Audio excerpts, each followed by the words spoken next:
What's up guys, Deroir here and welcome to the 6th episode of Hype Time. Last time I discussed the possibilities that this new map Stronghold could offer to the PvP community and compared it to GVG and MOBA. But throughout this week we've gotten so much information on Stronghold, it's basically answered all of my questions. And so I wanted to go over this with you guys real quick. It sounded to me like the devs have actually spent a long time on this map, and I can see how well they've actually spent their time. This map not only looks great, the environmental mechanics of it seem extremely thought through. I mean, just look at the new UI, it looks amazing and it gives a very clear and fast overview. They've really upped their game with this map. I mentioned last time that Colin Johansson said that this map was actually inspired by a few different game modes. And now that we've actually seen footage of the gameplay, we can actually see where all the different pieces fit together. So let's go over it bit by bit. First off, it seems they've decided on the party size for this map, which is going to be a 5 versus 5. Like any MOBA map with various objectives to mind all the time, strategic player splits will be essential for Stronghold as well.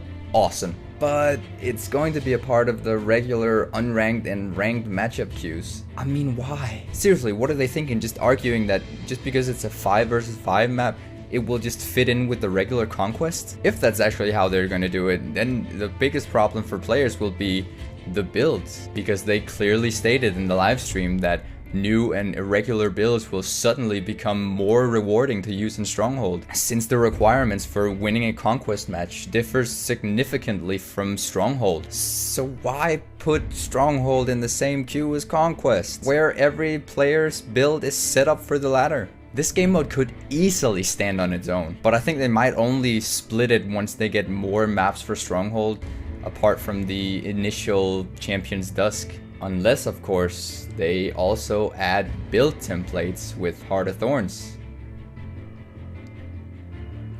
That would then make up for the huge flaw in their grand design. Well, going back to the map itself, it seems a lot of the things I mentioned in the last video was actually pretty spot on. The map is built around the idea of pirates against knights fighting to defeat the enemy lord. The map layout is a little bit different than the data mined map that a lot of people have seen, in that the map is completely mirrored on either side, making the forts quite identical to take on no matter which color your team is. The main battle will take place within this part of the map, confined by the first couple gates. This area consists of the supply depot, the heroes, the turrets, and the defensive and offensive lane of either side. Now the gates on either fort, as I speculated, will be very tough, meaning players cannot damage them at all. Only the NPCs of either team can hurt them. And so located beside these gates, as well as various places inside the fort, are defensive guards, which do not respawn once killed.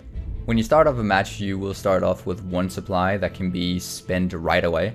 At the supply depot you can channel up to 2 supplies, and if you kill a player who has supply, he'll drop it, which will allow you to pick it up and carry a max of 3 supplies. The supply depot center here in the map is going to be the main focus of the game, as controlling this area will allow either team to put insane pressure on the enemy as well as cut off their progress. Now to spend these supplies, channeling one of these doors will let you spawn an NPC. 1 supply equals 1 NPC. These NPCs function a bit like creeps would within the MOBA genre, wherein they help your team put pressure on the enemy.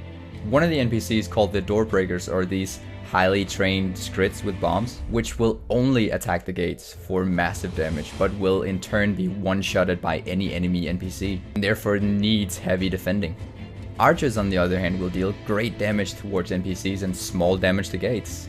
Also, Ain't, why do you tease with more Tengu? Heroes, on the other hand, are the super weapons of Stronghold. There are 2 different heroes on this map: Turai Asa on the blue side and Grim's Sword on the red half. Each of these heroes are channeled at these beams of light called Mist Essence. Now it takes 30 seconds for them to take shape, so all players on the map will get a 30-second warning before they spawn, which will allow for either team to consider their options ahead of spawn. Heroes are primarily focused on getting to the enemy lord, where they can utilize their ultimate attack, seen here as a huge shockwave that deals massive damage and knocks everyone down.